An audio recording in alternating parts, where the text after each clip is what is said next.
ही बड़ी और लंबी कॉन्फ्लिक्ट की तैयारी हो रही है। भारत की सरकार $2 बिलियन के ड्रोन्स के ऑर्डर्स इस समय दे रही है इमरजेंसी बेसिस पे, और S-400 की डिलीवरी हो चुकी है। तो सर बताया जा रहा है कि $2 बिलियन के आप लोग जो है वो ड्रोन्स खरीदने वाले हैं। तो मोदी सरकार लगभग $2 बिलियन के इंडिजिनस ड्रोन जो है वो खरीदने की तैयारी कर रही है, यानी कि एक हाथ में सुदर्शन चक्र और दूसरे हाथ में ड्रोन स्वॉर्म। भारत सरकार ने एक ऐसा धमाका किया है जिसने बीजिंग से लेकर इस्लामाबाद तक खलबली मचा दी है।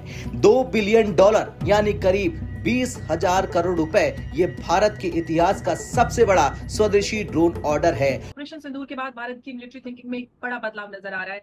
एक तरफ रशिया से भारत को मिल गया है S-400 एयर डिफेंस सिस्टम। हमारी सेना लगभग 19,000 करोड़ रुपए के मेड इन इंडिया ड्रोन्स खरीद सकती है और यह हमारे देश के इतिहास की सबसे बड़ी ड्रोन्स की डील होगी। रूस यूक्रेन से लेकर मिडिल ईस्ट के संघर्षों ने दुनिया को एक कड़वा सच दिखाया है कि अब जीत उसकी नहीं होगी जिसके पास बड़ी फौज है, बल्कि जीत उसकी होगी जिसके पास स्मार्ट किलर ड्रोन्स की फौज होगी। ड्रोन किंग बनेगा भारत।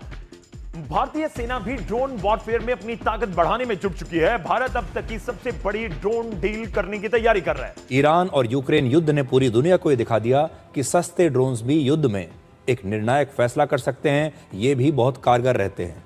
और दूसरी वजह है ऑपरेशन सिंदूर में ड्रोन हमलों को मिली जबरदस्त कामयाबी। दोस्तों, भारत एंड बियॉन्ड न्यूज में आप सभी का स्वागत है। तो दोस्तों, भारत ने एक बार फिर से एक ऐसी डील कर ली जिसने सभी को चौंका कर रख दिया है। भारत की इस नई डील के बारे में सुनकर सबसे ज्यादा पाकिस्तान को शौक लगा है, क्योंकि भारत ने अब ये फैसला लिया है कि वे अपनी सेना को और ज्यादा ताकतवर बनाने के लिए स्वदेशी ड्रोन की डील कर रहे हैं। और ये स्वदेशी ड्रोन की डील दोस्तों सबसे ज्यादा बड़ी डील होने वाली है। मतलब की भारत की सरकार अब 20,000 करोड़ रुपए अपनी इस ड्रोन की डील में लगाने वाले हैं। और इस डील की सबसे अच्छी ये बात है कि ये सारे ड्रोन भारतीय कंपनी से ही लिए जाएंगे। इसका मतलब कि ये सारे ड्रोन इंडिया के ही होने वाले हैं। ये सरकार ने इतने सारे ड्रोन्स लेने का फैसला इसलिए किया है क्योंकि ऑपरेशन सिंदूर के दौरान ये ड्रोन्स बहुत ही ज्यादा काम आए थे। और इसके अलावा जैसे कि आप सभी को देखने को मिल ही रहा होगा कि किस तरीके से ईरान अमेरिका इजराइल युद्ध और साथ ही में रूस और यूक्रेन युद्ध में इन ड्रोन की कितनी ज्यादा मदद ली जा रही है। मतलब कि यूक्रेन के पास इतनी ज्यादा सेना ना होने के बावजूद भी उन्होंने सिर्फ ड्रोन की मदद से ही इतने ज्यादा समय से रूस के खिलाफ डटकर खड़े रहे हैं। मतलब कि इन ड्रोन से कितनी ज्यादा मदद मिलती है आर्मीज को अपने मिशन को कंप्लीट करने में। और साथ ही में ये बहुत ही ज्यादा हेल्पफुल भी होते हैं सर्वेलेंस के दौरान। इसके अलावा इन ड्रोन की कीमत काफी ज्यादा कम होती है फाइटर जेट्स के मुकाबले। और साथ ही में जिस तरीके से फाइटर जेट्स को चलाने के लिए पायलट्स की जरूरत होती है, इसमें वैसा कुछ भी नहीं होता है। मतलब कि ये सस्ता तो है ही, लेकिन साथ में किसी की जान जाने का खतरा भी नहीं होता है। और अभी के चलते वक्त के हिसाब से भारतीय सरकार ये चाहती है कि वे किसी भी हमले के लिए तैयार रहें। इसी वजह से भारत सरकार की तरफ से इतना बड़ा कदम उठाया जा रहा है और एक ही दम से इतनी ज्यादा इन्वेस्टमेंट इन ड्रोन्स पर की जा रही है। ये 20,000 करोड़ की ड्रोन का समझौता अब तक का भारत का लिया गया सबसे बड़ा ड्रोन समझौता होने वाला है। भारतीय सरकार ने इससे पहले भी कई ड्रोन्स लिए हैं, लेकिन उनका समझौता इतना ज्यादा बड़ा नहीं था जितना ये होने वाला है। और साथ ही में भारतीय सरकार ये भी चाहती है कि ये सारे ड्रोन जल्द से जल्द बनकर तैयार हो जाए। मतलब कि उन्हें इन ड्रोन्स की डिलीवरी में कोई भी डिले नहीं चाहिए। वैसे आप सभी का इस ड्रोन डील के बारे में क्या सोचना है, आप इस पर अपनी राय कमेंट में जरूर से बताएं। वीडियो अच्छा लगे तो वीडियो को लाइक और चैनल को सब्सक्राइब करना भी मत भूलिएगा।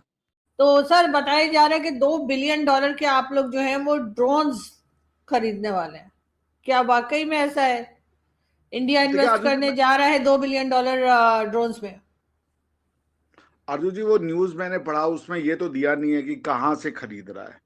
वो स्पेक्यूलेटिव एक पीस ऑफ न्यूज है जिसमें बस ये लिखा है कि इंडिया $2 बिलियन का जो है अनमैन्ड एरियल जो व्हीकल है, जो कि वेपन है, उसको खरीदना चाहता है। देखिए, मैं विद द कैवेट, मुझे नहीं लगता कि ये कोई ट्रस्टवर्दी न्यूज है, लेकिन फिर भी ऐसा अजम्पशन में ले लें कि इंडिया अगर खरीद रहा है ऐसा। क्योंकि सर ये इंडियन न्यूज़पेपर में भी और पाकिस्तान न्यूज़पेपर डॉन जो काफी एक तरीके से सही माना जाता है उसमें है। नहीं होगा, मैं just I wanted to have this caveat highlighted. देखिए, मैं सिंपल इतना कह रहा हूँ आरजू जी कि जो लास्ट दो वॉर अगर आप उसकी स्टडी करें, the war that took place between Ukraine and Russia and the war that unfolded between Iran, Israel and Iran and America, इन दोनों की जो सबसे बड़ी खास बात रही कि जो ड्रोन्स हैं they completely changed the landscape of modern warfare. तो पहले समझा जाता था जिसके जितने ज्यादा टैंक होंगे यानी आर्मर्ड व्हीकल्स होंगे वो आर्मी या वो आर्म फोर्सेस उतना ही स्ट्रांग होगी, वो उतना ही रेजिलिएंट होगी और उसका उतना ही अपर एज होगा इन द बैटलफील्ड। बट जैसा मैंने कहा कि जब से ये मानवता बनी है टेक्नोलॉजी जो है वो डेवलप ही करती गई है। मुझे आज भी याद है एक डायलॉग जिसने मुझे बहुत इम्प्रेस किया था, वो था फिल्म कुंग फू पांडा 2 देखा था। I am a fan of kung फू पांडा। तो मैं कुंग फू पांडा 2 देख रहा था, उसमें एक बड़ा अच्छा डायलॉग था कि वो पिकॉक जो है उसने एक वो बनाया है किसी तरीके का वो तोप जिसे कहते हैं कैनन।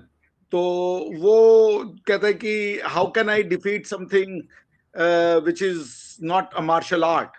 तो पहले मार्शल आर्ट था जब आप अपनी बॉडी के टैक्टिक्स का यूज करके, अपने बॉडी वेट का या अपनी बॉडी की एजिलिटी का यूज करके आप सामने वाले को मार सकते थे, सामने वाले को एक तरीके से निष्क्रिय कर सकते थे, इनएक्टिव कर सकते थे। लेकिन जब वेपन आ गए, वेपन ने पूरा का पूरा लैंडस्केप ही जो है पूरी के पूरा जो आइडिया ऑफ वॉर है उसको ही चेंज करके रख दिया। उसके बाद आप देखें जब वो आए, क्या नाम है, तोप के बाद अलग अलग तरीके के बंदूकें आने लगी, तलवारें आने लगी और इस तरीके का जो वेपनरी में डेवलपमेंट हुआ तब से वॉर जो है वो चेंज होता चला गया है और डिस्ट्रक्शन की कैपेबिलिटी भी मानवता की उतनी ही बढ़ती चली गई है। तो ड्रोन्स जो है उसने ये दिखाया कि चीप कॉस्ट पे आप हेवी डैमेज कर सकते हो और इसकी एक और सबसे अच्छी बात यह कि इसमें जो ह्यूमन रिलेटेड कैजुअलिटी है वो आप जीरो कर सकते हो। बिकॉज जो आप फाइटर जेट उड़ाते हो उनकी कीमत बिलियंस ऑफ डॉलर और मिलियंस ऑफ डॉलर होती है और वो एक फाइटर जेट उड़ गया तो उसके साथ जो है फाइटर जो पायलट है उसकी भी जो लाइफ होती है वो ऑन द लाइन होती है।